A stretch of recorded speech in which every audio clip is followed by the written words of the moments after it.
ली, लेकिन मान के चलिए अब उन्होंने बोला बेंच पीरियड में भी हो लेकिन आपको 1 मंथ रहना पड़ेगा ऑफिस में, तो वो कौन सा ऑफिस लोकेशन होगा? सो यार लोगों के मन पे अब बहुत सारे डाउट्स आ रहे हैं कि जो 9th ऑफ जनवरी की हमारी ट्रेनिंग लोकेशन में ज्वाइनिंग है उसके बाद हमारी कौन सी लोकेशन पे हमें जाना होगा, या फिर एक हमारी फिक्स लोकेशन क्या होगी, या फिर अभी आपको ये न्यूज सुनने में आ रही होगी कि कोविड फिर से बहुत ही ज्यादा एक्सपेंड हो रहा है, तो वहां पे क्या ये हमें फिर से WFH देखने मिलेगा? क्या ये 9 जनवरी ट्रेनिंग के बाद हमें घर वापस भेजा जा सकता है? तो किस केसेस में WFH मिलेगा, किस केसेस में WFO मिलेगा, और ट्रेनिंग लोकेशन के बाद आपको कौन सी ऑफिस लोकेशन में जाना है, पूरी इस वीडियो में बात करने वाले हैं। आपको सब कुछ पता चल जाएगा इस वीडियो के बाद से कि हमें कब कैसे कहां ऑफिस जाना है, और जब भी हमारी अगर अभी हम ऑनबोर्ड नहीं हुए, ज्वाइनिंग नहीं आई है, तब जब हम ऑनबोर्ड या ज्वाइन होंगे तो हमें कौन से कंडीशन पे WFH मिल सकता है, किस कंडीशंस पे मिलता है और डिपेंड किस पे करता है। तो मुझे पता है कि बहुत सारे इतने सारे चीजें मैंने बोल दी तो आप कंफ्यूज हो गए होंगे, पर इस वीडियो को एंड तक देखने पे ये सारी चीजें आपको बहुत ही इजी एंड सरल लगेंगी, सरल हिंदी का वर्ड।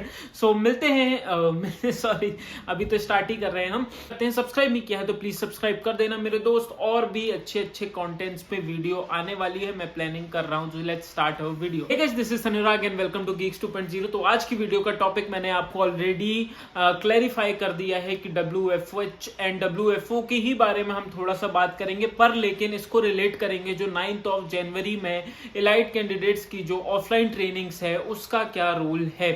मैंने आपको बहुत सी वीडियोस में या फिर कुछ दिन पहले ही से मैं लगातार बोलते आ रहा हूं कि जो भी अब कंपनी कर रही है, वैसे TCS हो गई, इन्फोसिस हो गई, इसने तो वैसे ही मतलब बुला लिया अपने ऑफिसेस पे, बहुत सारे लोग ऑफिसेस पे जा रहे हैं। जो हमें भी पता है कि वो जो क्या कर रही है, मैंने बहुत से वीडियोस में बोला कि हर चीज को जो हर लोग ज्वाइन हो रहे हैं उनको क्या कर रही है कि जो ट्रेनिंग जितनी मान के चलिए आपकी ज्वाइनिंग एंड उसके पहले का फेज जो एग्जाम वगैरह है वो आज भी अभी ऑनलाइन ही ले रही है, अभी ऑनलाइन चल रहा है, कोई ऑफलाइन का सिनेरियो नहीं है कि हमारा टेस्ट जो है ये जो असेसमेंट वाला होता है ये ऑफलाइन हमें कॉलेज में जाके या फिर उनके ऑफिस में जाके देना होगा, इंटरव्यू हमें जाके उनके सामने फिजिकली देना होगा। अभी ये सीन नहीं है। आपका ज्वाइनिंग से पहले ज्वाइनिंग हो गई, आपका एक फेज होता है हायरिंग का, फिर ज्वाइनिंग का। तो ज्वाइनिंग से पहले सब कुछ अभी ऑनलाइन है, पर लेकिन ज्वाइनिंग के बाद 2 फेज आते हैं। पहला ट्रेनिंग फेज आता है, आप कोई भी डोमेन से हो, लाइट से हो, टर्बो से हो, विल्प से हो, हर में आपकी ट्रेनिंग होती है।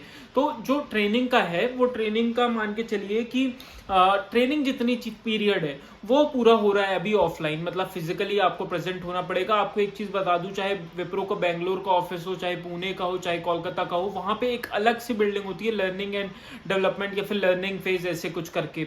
तो वहां पे जितने लोग हैं वो लर्निंग के लिए जा रहे हैं। मतलब जो पहला फेज था हमारा हायरिंग वाला वो तो अभी भी और आने वाले टाइम भी, अब जैसे कोविड भी आ रहा है तो वैसे ही मतलब हायरिंग में बहुत ज्यादा बच्चे होते हैं, तो वो चीज ऑनलाइन होगी। सेकंड थिंग, जब आप ट्रेनिंग में होगी, क्योंकि बहुत लोगों को पता है कि भैया कोविड के कारण ट्रेनिंग भी ऐसी हो गई और लोग फिर प्रोजेक्ट में एलोकेट नहीं हो पा रहे थे क्योंकि क्लाइंट इंटरव्यू ही नहीं निकाल पा रहे थे, है ना।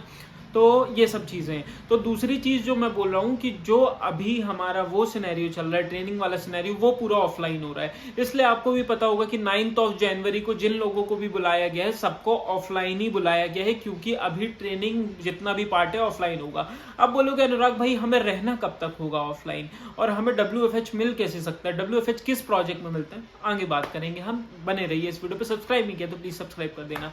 अब देखो 9th ऑफ जनवरी से आप एलाइट कैंडिडेट्स हैं तो PRP होगी। अब चाहे वो कोई भी ट्रेनिंग हो सकती है, पर PRP होगी, वो मैक्स 1 मंथ 40 डेज 45 डेज जाती है। उसमें भी आपके कई सारे डोमेन होते हैं, तो वो क्लासिफाई होता है, फिर उसके बाद आपके डेज डिसाइड किए जाते हैं। हम मान लेते हैं कि 5th ऑफ जनवरी से आपकी ट्रेनिंग स्टार्ट हुई और 40 डेज चलनी है, और आपको लोकेशन दी है चेन्नई, तो आपकी जो ट्रेनिंग लोकेशन है वो चेन्नई। ऐसा नहीं है कि आप वहां पे ही आपको प्रोजेक्ट भी मिल जाएगा या तो आपका ही वही फिक्स्ड लोकेशन हो जाएगी, ऐसा नहीं। आपकी ट्रेनिंग लोकेशन कौन सी होगी, वो होगी चेन्नई। अब आपने मान के चलिए 40 to 45 डेज वहां ट्रेनिंग कर ली, चेन्नई में आपकी हो गई।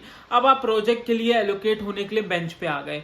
तो जब आप बेंच पे आएंगे तब तो 2 केसेस होंगे। जो मतलब प्रोजेक्ट में एलोकेट करते हैं, वो टीम का भी मैं नाम नहीं लूंगा, टैलेंट कुछ करके नाम है, तो वो उसके ऊपर मतलब अथॉरिटी होती है कि वो अथॉराइज आपको कर सकती है कि भैया आपको WFH देना है बेंच पीरियड पे या नहीं देना है। अब मान के चलिए उन्होंने बोल दिया कि नहीं देना है, तो आपको वो 1 महीने कहाँ रहने होंगे? मतलब आप तो चेन्नई में तो आपने ट्रेनिंग लोकेशन कर ली, लेकिन मान के चलिए अब उन्होंने बोला बेंच पीरियड में भी हो लेकिन आपको 1 मंथ रहना पड़ेगा ऑफिस में, तो वो कौन सा ऑफिस लोकेशन होगा? वो होगा आपके जो ऑनबोर्डिंग मेल के साथ मान के लिख के आया था कि बेंगलुरु आपका ऑफिस लोकेशन है, पर्टिकुलर बेस लोकेशन है। तो आपको कहां जाना होगा? चेन्नई से आपका कोई वास्ता नहीं, आफ्टर ट्रेनिंग चेन्नई से कोई लेना देना नहीं, आप जाएंगे बेंगलुरु में। अब बेंगलुरु में आपने 1 महीना रहा, फिर उसके बाद पता चला कि आपको प्रोजेक्ट मिल रहा है। ठीक है भाई, समझ में आया। प्रोजेक्ट मिल रहा है ABC प्रोजेक्ट, जो कि बेस्ड है पुणे पे एंड कोलकाता बेस्ड लोकेशन पे। अब आपको जाना कहां पे पड़ेगा? कोलकाता या पुणे बेस्ड, आपके ऊपर डिपेंड करेगा। आप मान के चलिए किसी प्रोजेक्ट में 3-4 लोकेशन है, तो आप डिसाइड कर सकते हैं। किसी प्रोजेक्ट में सिर्फ एक ही लोकेशन है, कोलकाता बस, तो हम कहां जाएंगे? कोलकाता में। तो अब आपको समझ में आ रहा होगा कि फंडा क्या है। अब आप बोलेंगे अनुराग भाई कोलकाता में कितने दिन रहना पड़ेगा? देखो कोलकाता में ऐसा है कि प्रोजेक्ट पे डिपेंड, आप प्रोजेक्ट में 2 साल काम कर रहे हो, 1 साल काम कर रहे हो, 1 महीने, 2 महीने, 6 साल काम कर रहे हो, तो आप कोलकाता में ही रह जाओगे। अब मान के चलिए हम थोड़ा लॉन्ग विजन बात करते हैं, आप 2 साल प्रोजेक्ट में कोलकाता में काम किया, आपने प्रोजेक्ट स्विच किया, फिर कहां आप आओगे? बेस लोकेशन पे। फिर बेस लोकेशन से जो प्रोजेक्ट मिलेगा वो आपका फिक्स लोकेशन होगा। जैसे मैं बता दूं, मेरी क्या हुई थी लोकेशन, नॉर्मली ट्रेनिंग तो कोई लोकेशन नहीं थी, ट्रेनिंग घर से हुई। दूसरी बेंगलोर मेरी बेस लोकेशन थी, पर प्रोजेक्ट कहां का मिल गया? मान के चलिए पुणे का मिल गया। जहां का भी मिला, गलती बता रहा हूं पर मान लीजिए कोई भी पुणे का मिल गया, तो अब मैं क्या करूंगा? जहां भी जाऊंगा तो मैं पुणे ही जाऊंगा, जब तक प्रोजेक्ट में हूं पुणे ही जाऊंगा। अब आप बोलेंगे अनुराग भाई WFH एंड WFO की बात आप कर रहे थे। देखो अभी जो आने वाला टाइम है, इस पर हम नहीं बोल सकते कि WFH या WFO होगा। वैसे मेरे ख्याल से हाइब्रिड मॉडल के नाम से इन लोग WFO चलाते रहेंगे अनटिल एंड अनलेस जब बहुत ही हैवी केस आ जाए, मतलब कोविड इतना लग जाए कि सब पूरे जगह लोग की डेथ होने लगे। पिछले जो कोविड 1 और कोविड 2 में देखा था, भगवान न करे ऐसा हो, तो वहां पे उस केसेस में WFH मिल सकता है। लेकिन अगर नॉर्मली ऐसे कोविड रहा तो फिर WFO हाइब्रिड मॉडल के नाम से देंगे। अब WFH मिलता किनको है? अब जैसे किनको मिल रहा है कि भैया जो इतने सारे प्रोजेक्ट में मान के चलिए TCS में सबको बुला लिया, 10 टीम को बुला लिया, 1 टीम को नहीं बुलाया। क्यों नहीं बुलाया? वहां पे होता क्या है, देखिए मैं आपको बताऊं कि कोई भी आप अगर ज्वाइन होते हो, आप किसी प्रोजेक्ट में जाते हो, ABC प्रोजेक्ट में हो, ठीक है। अब वो ABC प्रोजेक्ट है यूरोप की। अब यूरोप वाले ने क्या करके रखा है कि भैया अभी जो कोविड के बाद से जो भी वर्क हो रहा है वो WFH हो रहा है। देखो हम प्रोजेक्ट में जाने के बाद हमारी जो कंपनी XYZ है, WIPR0, हम उसके अंडर में नहीं रहते, हम प्रोजेक्ट के ही पूरे अंडर में रहते। मतलब ABC के ही अंडर में हम रहेंगे, उसके कैलेंडर को फॉलो करेंगे, उसके टाइम को फॉलो करेंगे, हमारा WIPR0 से कोई मतलब नहीं। तो जहां पे वो कंपनी यूरोप की ABC है, अगर वो WFH चला रही है, देखो मैंने आपको पहले भी बोला हुआ है कि अगर मैनेजर चाहें तो आपको WFH दे सकते हैं, या फिर मैनेजर के ऊपर डिपेंड करता है। तो मैनेजर को ऑर्डर कौन देता है? मैनेजर अब घर से तो नहीं बोल सकता कि अरे भाई सब ऑफिस आ जाओ, सब घर पे सो जाओ, ऐसा तो नहीं हो सकता। मैनेजर को कौन बोलता है? उसके जो प्रोजेक्ट में हैंडल कर रहे हैं डिलीवरी मैनेजर, उसको कौन बोलता है? जो वो पूरी कंपनी चला रहा है। अब मान के चलो CEO है किसी भी ABC प्रोजेक्ट का यूरोप से, अब उसने बोल दिया WFH एंड करो, जितने भी एम्प्लॉइज हैं सब आके काम करेंगे ऑफिस से ही। तो हमें क्या करना पड़ेगा? हमारा डिलीवरी मैनेजर को बोलेगा, मैनेजर हमको इंस्टेंटली बोलेगा भैया टीम आओ। ऐसा काम होता है। तो वीडियो मैंने लंबी बनाई, पर लेकिन ये सब सुनने से ना आपको थोड़ा IT के अंदर इनसाइट्स पता चलेंगे कि कैसे कैसे काम चल रहा है। आपको आने वाले टाइम पे बेनिफिट मिलेगा।